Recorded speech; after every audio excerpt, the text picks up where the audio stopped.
Hello, kindergarten, coming at you with the final month of Number Corner. How amazing is this? All right, calendar grid. We have some stories happening every other day and then just an equation happening. So I put a circle around a thing to remember. During updates, have students use their fingers or cubes to solve the problems quickly. Keyword quickly. Do not take time to have them share their strategies. If the marker for the day shows an equation, just have them solve it without taking time to pose a story problem to match it. So just like don't spend forever and ever figuring these out. Just let's use our fingers. So like in marker number 1, John has a dog. I put up one finger. He wants another. Oh, but his mom says no, one is enough. Oh, so how many did she say he could get? No more. So 1 plus 0 more dogs is 1 dog. Done. All right. Other than writing 1 plus 0 equals 1 on the board, you're done. For marker number 2, you're like 1 plus another 1, total is 2. Okay? If you want to use cubes, do it. All right. There is a calendar grid observation chart. So it is nice to see those equations written out each day. But other than that, I don't know. I don't know if it's needed. All right. Calendar collector. So you are spinning for a cat or a dog. Yeah, all month. And we're keeping track of what we spun on a graph display, a visual display. So before we start tallying them up, graphing it up, you would show them this spinner, the dog and cat spinner, and just have them take notice to it. Just be like, this is the spinner we're going to use, and this is what we're going to collect this month. And hopefully a kid will be like, well, the cat is taking up more space than the dog. We're going to spin more cats. Oh, really? You think so? Okay, let's try it first before we actually start our collection for the month. So then we'd have kids tally up. We'd spin it 10 times pretty quickly. We'd keep track and tallies and see if the cat actually wins. Then say, all right, now we're going to start to keep track. Every day we're going to spin this spinner. And by the end of the month, we're going to really see if that cat wins this. Because, you know, it really should because it's taking up more space on this calendar or on this spinner. So here are the PDFs to make use of. And each day you're writing an equation to go with what you did. So here's like, for example, how you could chart it up on the wall. And here are what your collection every day. You're putting up a cat or a dog, and then we're coloring in either a cat or a dog, and then we're writing one equation for the day based on our graph. So right now my equation would be 1, 2, 3, 4, 5, 6, 7. 7 plus 3 equals a total of 10. That's the equation of the day right there. Okay? All right, and then we're able to say, oh, right now we have more cats than dogs. How many more cats do we have? Okay, all right, that's the gist. Okay, days in school. You keep having them using the 10 frames and the chain links and saying with their fingers, how many do we have on this one 10 frame right now? We might have 8 dots, okay? How many more do we need to get to the next 10? We need 2 more. We need 2 more to get to the next 10. And then we can count by 5s and 1s or 10s and 1s for the day. And then an extra activity. This is one that I would probably skip. So I'm going to skip talking about it. But you can read through it well, no, never mind. I'll read you it, give you the gist of the idea. But me personally, I'd skip it because there's a lot other activities down here. So this is saying you make another number line that out of blue painter's tape that you could tape up on your ledge, your whiteboard ledge. And you'd have it go by 10s. And to get those 10s perfectly spaced, you'd show the kids you're going to use your chain links of 10 to have it be 10, 10 more, and 10 more, and 10 more until we get to 100. And then we take out a 4 spinner, and we have 2 things play against each other to see who can make it to 100 first. Whether you have like a bear and a frog or like 2 different stuffies playing against each other. So the whole point is jumping by 10s instead of just jumping by 1s. All right, computational fluency. This one I like. Make 5 game.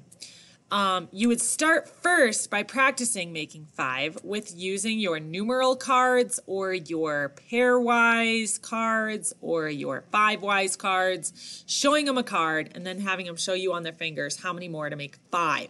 So if I show 0, they're going to show 5. If I show 4, they're going to show 1 because we're always trying to make 5. Then we would play the game as a class or maybe later on in the month in pairs. It's called 5's Up. So we'd put a pile of cards, whether they're number cards or maybe kids need these picture cards, okay? And then they flip over. So I go first. I flip over a card. I put it into the middle. I have a 4. I did not make 5, so I do not get to take that 4. Then the other person goes and they put their card right next to the 4. Now that's not just their card, it's anybody's card. So now that we have a 4 and a 3 out on the table. Could they take the 4 and the 3? No, because it didn't make 5. So then I get to go and I pick another card and see if I'm able to make 5 with a 4, a 3, and the next card that I pick. If I can, I get to take those 2 cards that make 5. And we just do this until we go through the whole pile of cards. Okay? I still play those games up with my 5th graders called Make 10. Yes, because making 10 is such a huge thing to be able to do. So making 5 is really good too. Okay, number line. You have 31 to 50 on your pocket chart numbers. And then there are some awesome activities to do here using a number chart to 50. So here are the PDFs for you to make use of in all these activities. And before I tell you about them, the famous book, Green Eggs and Ham, really weird fact, but it uses exactly 50 different words. How weird is that? So you could actually count up every word of Green Eggs and Ham and see if it's actually 50. All right, anyway, I'm going to try and do that and see if it actually works. They say it does. Play I Spy with the number chart to 50. So you would give every kid this number chart to 50, yeah? And then I would pick a number in my number line pocket chart here, and I'd pull it up and I'd say, oh, 34 in my number line pocket chart. I'd say, okay, go ahead and spy 34 on your chart. Yes, you think this is easy, but it's actually not for kids to do. So they have to say 34. Where's 34? Some kids might start out counting 1, 2, 3, 4, 5, 6. Another kid's going to be like, I knew it was in the 30s, so I looked at all the numbers in the 30s and went to 34 right there. Or another kid's going to be like, I knew it had a 4 in it, so I looked in this column and just went down till I hit 34. So there's different ways of finding it. You would discuss it, and they could use one of those game markers that you can see through to put over it. And then you would spy another number. So now they're going to put up another number on your number line pocket chart, and then we try to find it on the 50 chart. Okay, that's the gist. All right, another game to do is play cross out in 2 teams, or it could be played in pairs. So here are the directions there. We have a dice, we roll it, 1 to 6. I roll a 4. That means I get to cross out the first 4 numbers. Okay, the next person goes. They roll a 6. So now they cross out the next 6 numbers. And then they have to practice saying those numbers. You keep going until all 50 numbers are crossed out. Then we add up, or we just count up how many X's we have in our color to see who crossed out the most and who crossed out the least, okay? And whoever crossed out the most or the least, you decide who is the winner. Okay, so you can read through these other questions that you could ask and the challenge question if you want. So that's a good one too. Another idea is to do mystery pictures. So you would give them this number chart to 50, okay? Not this one, but the one that's not colored in. And then you give them clues about what to color. So maybe my first clue is color the number 25 yellow. Yep, all they have to do is find the number 25 and color it yellow. Okay, now I want you to color the number that comes before 25 red. So that's what I want you to color. I want you to color the number that comes before 25 red. What number comes before 25? 24. Okay, let's color it red, people. Color it red. Oh, you know what?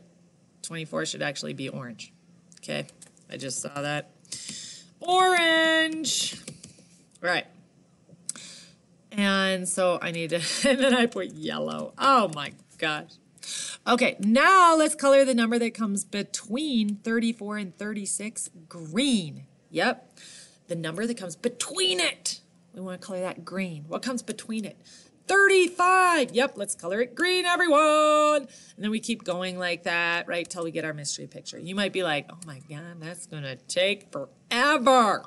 So you decide what kind of clues you want to give so that it goes a little faster. There's another mystery picture with some ideas of questions or things, clues you could give. It's about. All right, so activity number 3, making Hap's number line. And I know you've done this before. And this is to 50. They'd cut these out. They'd paste them together. They get to make Hap the Happy Hopper. And then they get to take it in a little fun envelope home to hop it around at home. So, and they could count by 1s. They could count by 2s. They could count by 5s with Hap the Happy Hopper. They could count by 10s. You know, they can do what they want. How awesome is that? All right, that's May Number Corner. Woohoo!